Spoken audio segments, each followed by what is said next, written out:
how do AVOD and FAST coexist, and what's the demographic makeup when you look at the type of viewer that's successful in AVOD versus successful in FAST?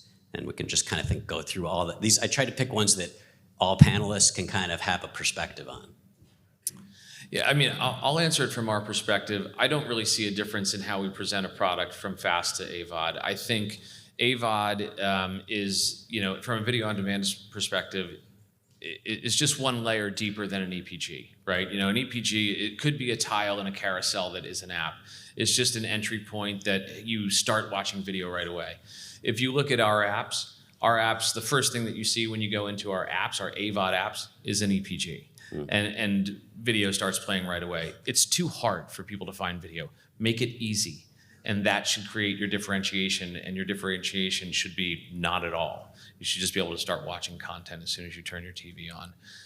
As far as how to do that in an elegant way, it's a recency and frequency bias of what you were just watching. If you can gather that up and present something that they have already watched, then start there and let them dive deeper. And if they want to work, they will. If they don't, they'll lean back and enjoy. From a Tubi perspective, we've got both AVOD and FAST in one experience, so we have a single lens on the way that we look at the customer. But for each customer, that's different because we serve them a kind of super personalized experience and make sure if there's a channel of interest, that sits on a tile next to a piece of content of interest. Overall, though, our audience skews much younger than traditional television. That's probably an obvious statement. A lot of people who use Tubi or kind of AVOD and FAST within our environment also have SVOD subscriptions, so it's not an either-or, it's a kind of companion product. And they're spending more and more time actually on AVOD as they're kind of starting to discover and understand the breadth and the depth of the library. So that's kind of the lens that we've got on the consumer. We don't really look at them as different.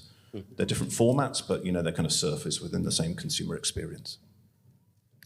I don't have much to add to that. It's pretty similar. CW traditionally has been a very young, obviously, audience, and we have continued to see that even with the acquisition through Nexstar and the broadening of some of our shows.